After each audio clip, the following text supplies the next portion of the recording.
Hello, everyone, and welcome to Uncivil Law. Today's case deals with equal pay for equal work and whether or not women are being unlawfully discriminated against, specifically in the form of professional athletes. This is Alex Morgan and others, namely the women's side of soccer, versus the United States Soccer Federation.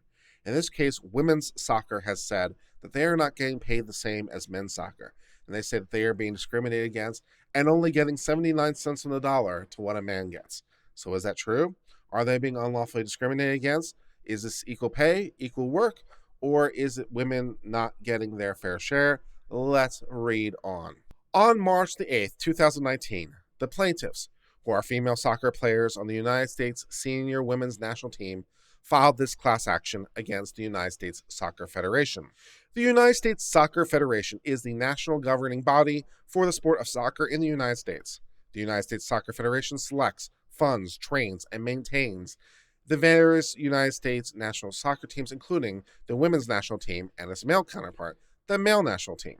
So in order to figure out if these teams are being treated differently, and if so, if they're being treated differently because of a protected reason, we need to learn a little bit about how the various teams are organized. So first, let's look to the men's national team and how they are structured and how they're paid. The United States Soccer Federation recognizes the males teams player association as the exclusive representative for the male players for collective bargaining. So they have a union. So all the men players are in a union. The National Soccer Team Players Association, that's the union for the male players. Okay, and they do collective bargaining. The most recent collective bargaining agreement between the organizations were executed on November the 20th, 2011, and has remained in effect throughout December the 31st, 2018. The male national team's collective bargaining agreement is structured as pay-to-play agreement, meaning that players are not compensated unless they participate in a training camp or make a particular roster. Under the CBA, the Soccer Federation has no obligation to hold any matches, tournaments, or events, or to field any team for any particular match, tournament, or event. The male players also do not receive an annual salary. Instead, they receive bonuses based on performance in different matches. So what the men negotiated for was pay for play. They said, we don't want a salary. We don't want anything. We don't want any guarantee. We don't want a guarantee of any particular number of matches. We don't want any guarantee of you putting anyone in particular on the field. We don't want any guarantees of a base salary. We want pay for performance only. So what we're going to do is we're going to trade and put up a risk. We're going to risk our livelihood based on our own success. So the men said, okay, if we only get paid if we play, and we only get paid if we succeed. So if you don't put us on the field because, we're no good, we don't get paid. If we don't win, we don't get paid. So ours is pay for performance. We only get paid based on how well we do. That's what the men negotiate for. Let's read on. The highest bonuses that would be available to the male team under the collective bargaining agreement are bonuses that relate to the World Cup, which takes place every 4 years. For example, if the team had qualified for the 2018 World Cup, the Soccer Federation would have put $2.5 million towards the player pool, meaning each player would have received a bonus of $68,000. If they advanced to the semifinals, $5.6 million, and if they advanced to the finals, $9.375 million, which is pretty low given what we are normally talking about when I talk about like pro football or pro baseball kind of players, but soccer doesn't get as much love. So this is what the male team was able to negotiate for. So now that we understand what the men negotiate for, what did the women negotiate for? Let's read on. Yeah, if no one talks about men and women in occupation and no one mentions the words BFOQ, you're not having a substantive discussion. Yeah. So, yeah. Can you discriminate against men and women in terms of occupation? Yes, if it's a BFOQ. What is a BFOQ, you ask? I'm so glad you asked. A bona fide occupational qualification. If there's a reason for it to be a man or a woman in a particular role, then fine. So, it's been a while since I read the relevant case law, but, someone brought up Hooters in chat as an example, and I don't believe they're required to have male waiters. They have to have them in the kitchen, which is fine because there's no reason not to. But, in terms of the floor staff or in terms of, the actual waiters, no, because it's a BFOQ. It's part of their entire, way that they're structured their business. So as far as I'm aware, Hooters is still allowed to like have women only in terms of servers. Not for like bartenders, not for behind the house, not for managers, but for the actual like waiters, yes, because it's a BFOQ. So that's the last time I read that, but that's the rule. So having discussed the men's team, how about the women's team?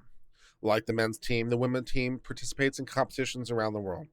Unlike the men's team, the women's team has achieved unrivaled success, winning 4 World Cup titles and 4 Olympic gold medals. The women have done much better than the men, yes. The United States Soccer Federation recognizes the United States Women's National Soccer Team Players Association as the exclusive representative of the women's team for collective bargaining purposes. So the women have their own collective bargaining organization. They could use the same one as the men, presumably, but but this is a union. It's a private union, and so they have their own union, and so they negotiate separately. Okay, fine. So how did their union do? The first collective bargaining agreement between the groups expired in 2004, and the second covered the period from 2005 to 2012. Ultimately, the 2007 Women's National Team's collective bargaining agreement provided that in 2017, there would be 20 contracted players, each of whom would receive a base salary of $100,000. So the women's team took a different strategy to the men's team. The men's team said, we don't want a base salary. But the women's team said, we do want a base salary. And the men's team said, no one is guaranteed. And the women's side said, yes, we want a guarantee.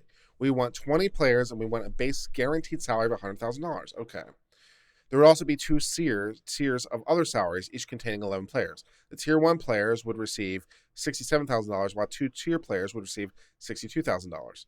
So yeah, there's these 20 contracted players, and there's also effectively some backup players or lesser players that receive slightly less money. Well, quite a bit less money from the contracted to the tier 1. But in any case, they wanted a base salary. So the men said no salary, and the women said we want a base salary. Okay, so that's one difference. The plaintiffs allege that the Soccer Federation discriminates against female players by paying them less than male players and subjecting them to unequal working conditions. The plaintiffs moved for summary judgment on that the Soccer Federation has violated both the equal protection laws and Title VII. Defendant, on the other hand, asked this court to grant in its favor. So first, the Equal Pay Act, because there's several laws that guarantee that men and women have to be paid the same. So first, we start with the Equal Pay Act. What does it provide? No employer shall discriminate between employees on the basis of sex by paying wages to employees at a rate less than the rate at which he pays wages to employees of the opposite sex for equal work on jobs the performance of which require equal skill, effort, and responsibility, and which are performed under similar working conditions, except where such a payment is made pursuant to a seniority system. So if different people get different pay because of seniority, that's allowed. A merit system. So again, that would be like if you show performance, you get pay for that. A system which measures earnings based on quantity or quality of production against merit, or a differential based on any factor other than success, right? The Equal Pay Act is broadly remedial and should be construed and applied so as to fulfill the underlying purpose. It embodies a deceptively simple principle that employees doing equal work should be paid equal pay, regardless of sex. So equal pay for equal work is in fact the law of the land and has been for some time. As the Supreme Court has explained, the law structure is straightforward. First, the plaintiff bears a burden to show a prima facie case of discrimination. If established, the burden shifts to the defendant to show it's for one of the accepted reasons. Here, the plaintiffs have to show the initial burden of wage discrimination. To show this, they must show that they perform substantially equal work as the men under similar working conditions and the men were paid more. To establish a prima facie case of wage discrimination, plaintiffs must show defendant pays wages to the players at a rate less than the rate at which it pays wages to employees of the opposite sex. The term wage rate, as used in the law, refers to standard measure by which employees' wages are determined. Meanwhile, the term wages generally includes all payments made to employees as remuneration for employment. It includes all forms of compensation, including fringe benefits. So it includes everything, not just, just not literally your pay, but, to the extent it would matter, like health care payments or, child care payments or gym memberships or whatever kind of fringe benefits. Anything that comes as part of the deal is usually included in that. Fair enough. The plaintiff contends the written terms of the relevant collective bargaining agreement, as established as a matter of undisputed fact, that the Soccer Federation has paid the women's team at a less rate than the men's team throughout the class period. Okay. In support, the plaintiff make 2 arguments. First, the plaintiff supports the focus on the bonus provisions, arguing that the women's team provides for lower bonuses than the men's team for friendlies, World Cup matches and other tournaments. Second, players point to what they would have received had they been compensated under the terms of the other agreement. The playoff expert opines that the players have been compensated under the men's agreement, they would have received more money over the class period than they did under the women's agreement, even with all the fringe benefits are concerned. Yeah, but of course, as we learned earlier, right, the women and the men made a different calculation. The women said, we want a guaranteed base salary. We want this base level pay. And we also want this compensation. The men said something different. It's like, we don't want a base level. We want to be paid purely on things. So there's a different calculation. And so the men and women negotiate for different things, and they exerted different strategies. And so, it's like, you want a guaranteed base pay. Okay, you have to take less in, these bonus pays. You don't want a guaranteed base pay. You take more in bonuses and compensation. So the men and women are playing different games. So the result is different in outcome, not because of differences in opportunity. Both sides had, exactly the same opportunity. Presumably, the Soccer Federation would have been happy to negotiate the same agreement for both of them. Not for the least of reasons, it would have been much easier to administer. If they had one agreement to cover everything, they probably would have been much happier. But they have separate agreements. And it's like, well, both sides chose their respective people. They both chose their own union representatives. They both negotiated their own things. And they arrived at separate things, not because of discrimination on the basis of sex, but because they want basic different kinds of guarantees.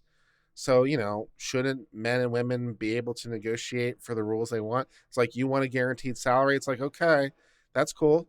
And you got your guaranteed salary. You got everything you bargained for. And the men got everything they bargained for. It just so happened that turned out, better for the men because, they wound up with different levels of compensation, because even though they didn't advance as far in their things, they wound up with more because they got paid more for the ones they did show up for because they didn't have the baseline salary. So, ta-da. The defendant disputes that the Soccer Federation paid the women's at a lesser rate than it pays the men. Unlike plaintiff, the defendant focuses on total compensation paid to the players under the terms of their respective agreements. The defendant contends that when total compensation is considered, it's apparent that the women receive more than the men, both on cumulative and average game payments. Indeed, defendant experts opine that for 2015 to 2019, payments to the women totaled approximately $24 million, averaged $220,000 per game, whereas payments to the men totaled approximately $18 million and averaged $212,000 per game. So even when you add up all the benefits, the Soccer Federation says, wait a second, actually the women are slightly better off, even with everything. So that's, even when you look at the totals, there's no problem. The plaintiffs also asked the court to conclude the women's players are paid less than the men because, had they been paid under the men's agreement, they would have made more than they did under their own agreement.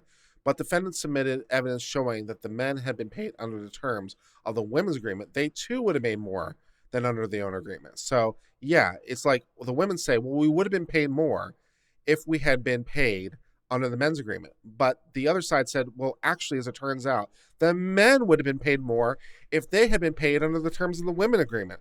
So actually, both sides negotiated the wrong agreement. Both sides would have been better off with the other way around. So if the men had handed their plan to the women and the women handed their plan to the men, they both would have been better off. So they both would have been better off if the other alternative had existed. But they negotiated the agreements that they did. And why shouldn't they be allowed to do that? Is the difference sufficient to demonstrate defendants' compensation at a lesser wage than pays the women? The court thinks not. The approach, merely comparing what each team would have made under the other team's agreement, is untenable because it ignores the reality that the men and the women bargained for the different agreements, which reflect different preferences, and the women's team explicitly rejected the terms they now seek to retroactively impose on themselves. Yeah.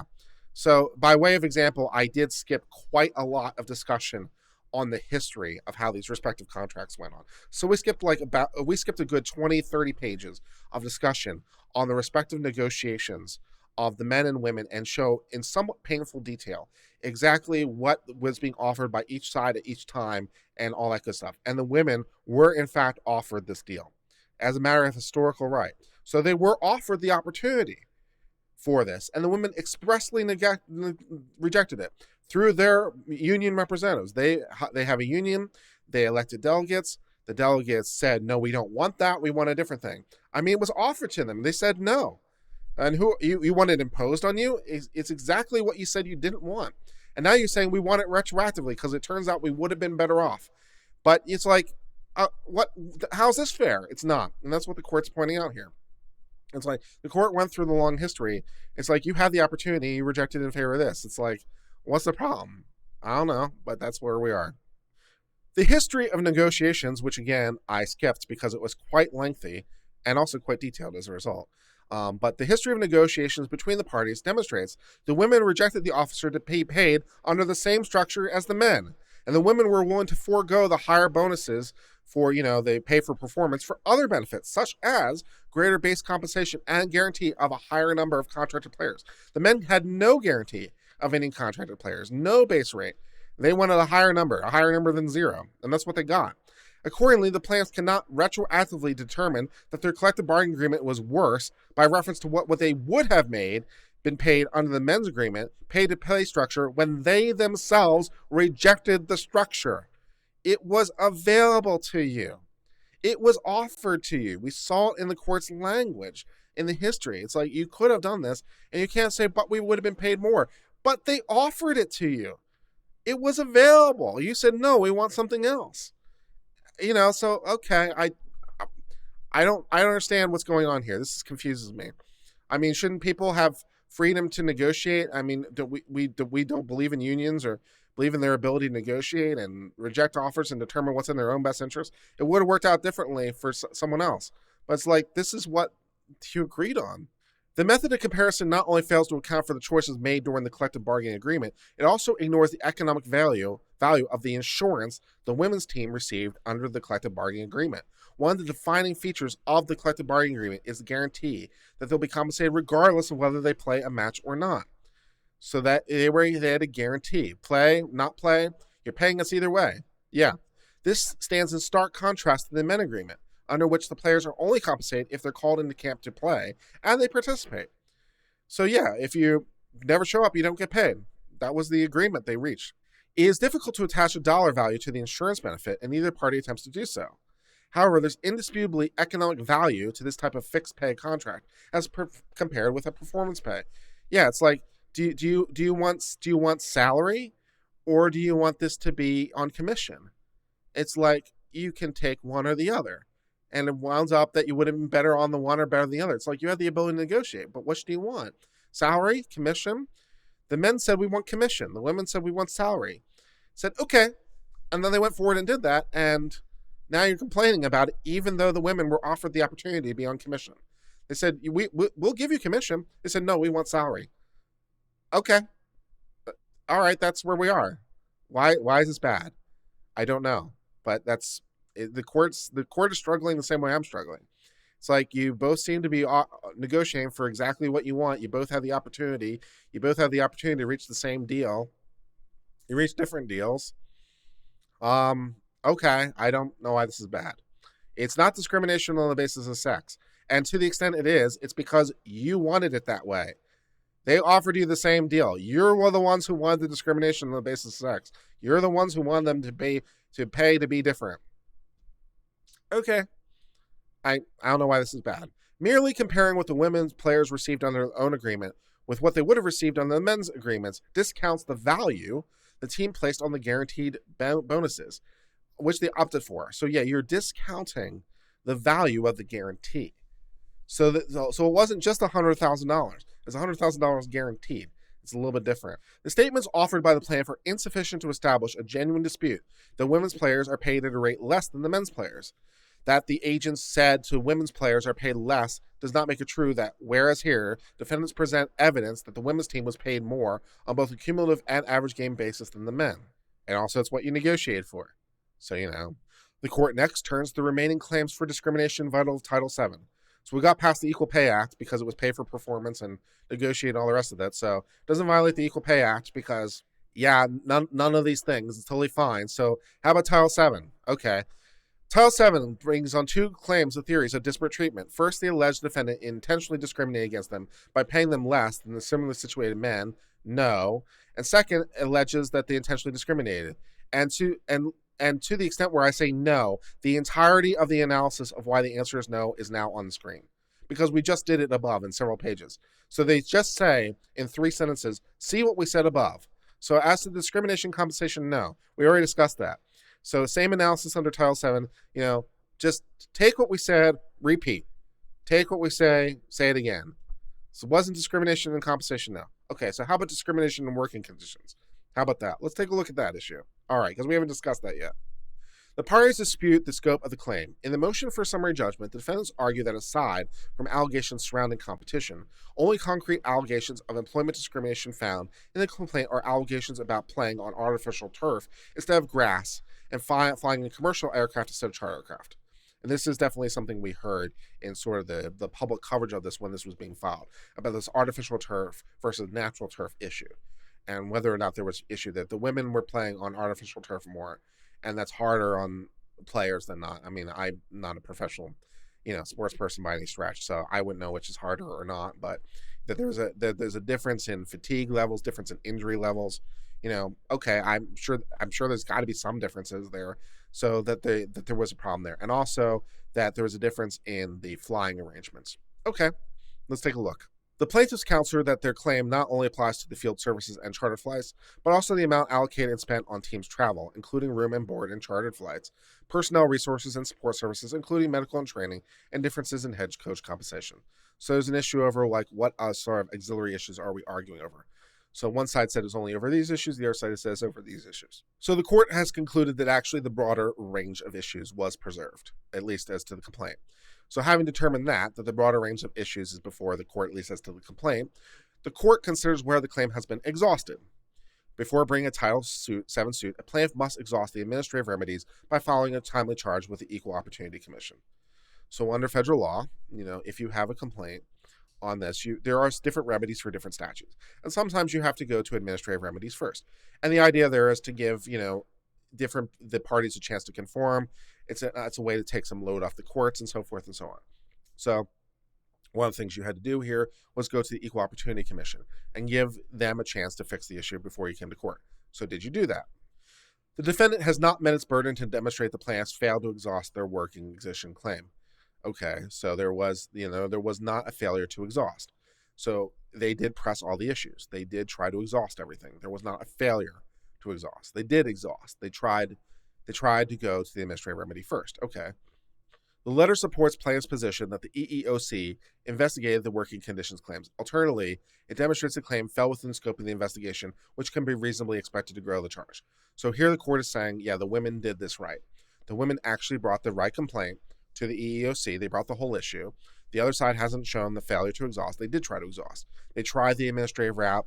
They weren't able to get what they want, and so now you can go to court. So they did exhaust. So the women, made the right move by going to EEOC first. Okay. So now we've determined that the court has the ability to hear this because the women preserved the issue. Now we have to turn to the merits. So what are the merits? The court turns to the merits of the claim. Title VII prohibits covered employees from discriminating against an employee with respect to compensation terms, conditions, or privileges of employment because of sex. Again, it has to be because of that reason. Title VII disparate treatment claims are typically assessed through a burden-shifting framework articulated in McDonnell-Douglas versus Green. Under this framework, the plaintiff has an initial burden to establish the prima facie case of disparate treatment. So the plaintiff has to show the initial fact that they're being treated differently.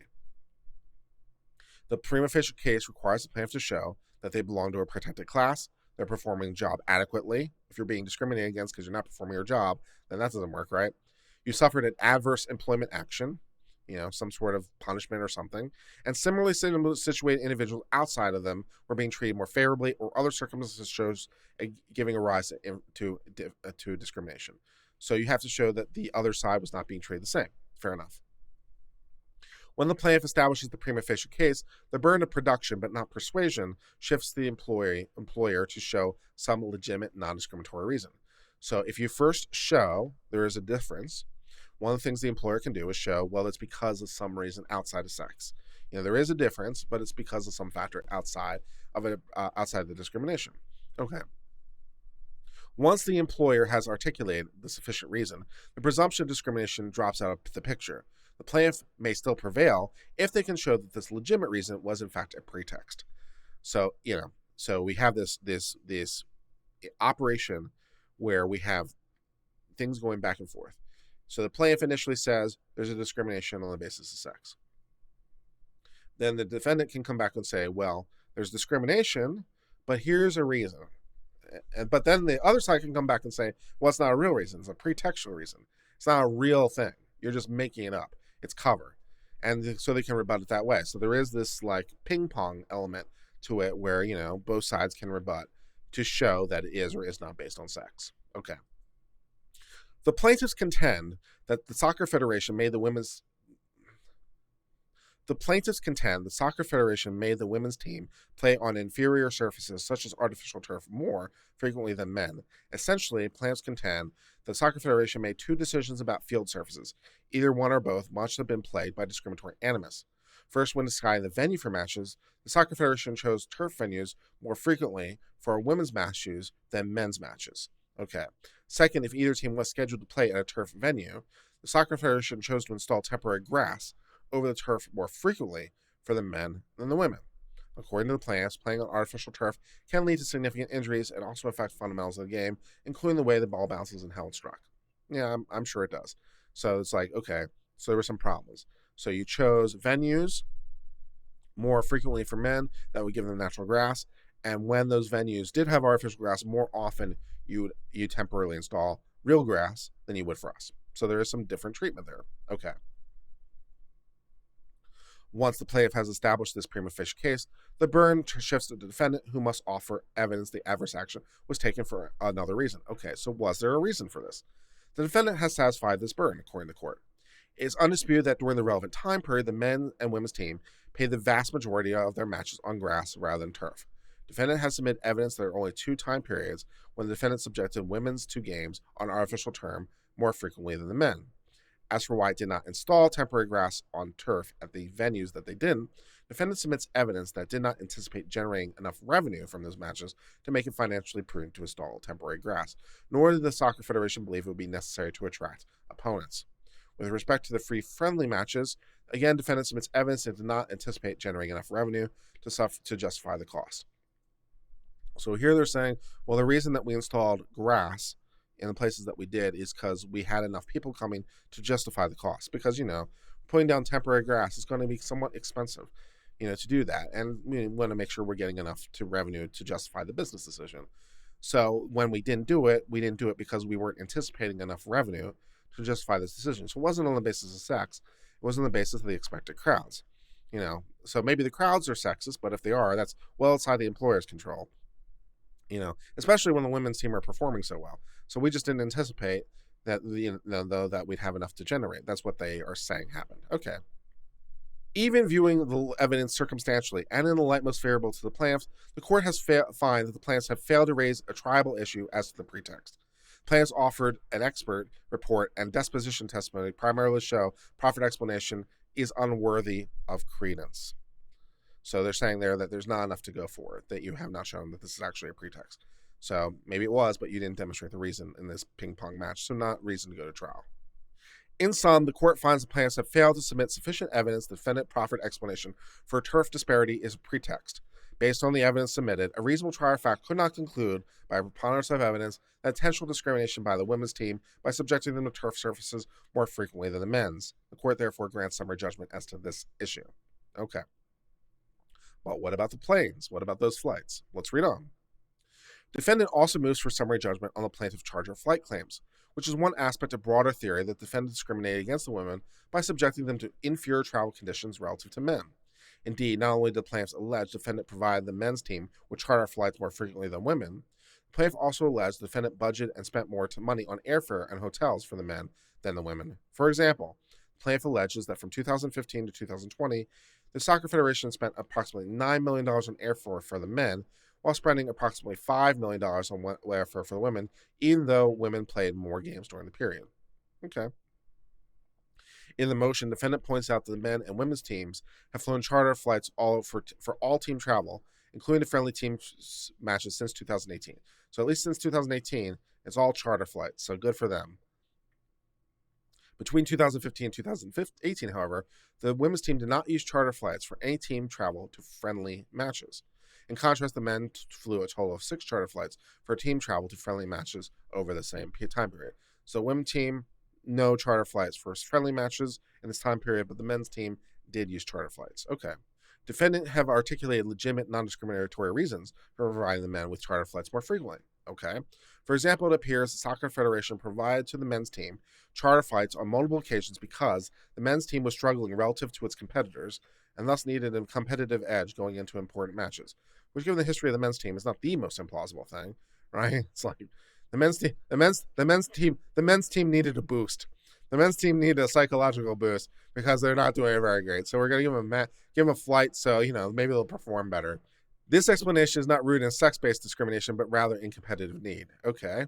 Upon review, the court finds plaintiff as insufficient to raise a genuine dispute as to pretext. The most common explanation provided by defendant for a charter flight disparity is rooted in the competitive need. To be sure, this is a legitimate non-discriminatory explanation. However, the explanation is weak and implausible. That a reasonable finder could conclude it was not honest belief, but was a subterfuge. So it wasn't that you're trying to pat the men on the head, it's just that you liked men better. So a reasonable trier could conclude that. Or it could conclude the other things, which is a triable issue. For one, the rationale does not fully explain the gross disparity in the money spent on airfare and hotels.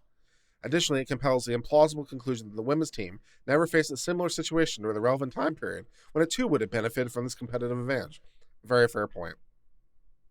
A rational finder could infer that disparity in charter flights, coupled with disparity in funds allocated for travel, and the weak explanations give rise to an inference of a discriminatory motive. Accordingly, the court denies summary judgment as to the charter flights. For the foregoing reasons, the court denies the plaintiff's motion and grants in part defendant's motion. The Title VII claim for discriminatory working conditions survives only insofar as it is based on travel conditions, such as charter flights and hotel accommodations, and personnel and support services such as medical and training support. It is so ordered. So that is the district court's decision in the case of Alex Morgan and the rest of the women's soccer team versus the Soccer Federation. In this case, which we can absolutely know for 100% certainty is getting appealed, and it'll be very interesting to see if the Court of Appeals agrees with some of these summary dispositions and some of the findings that are here, and whether these should be triable issues.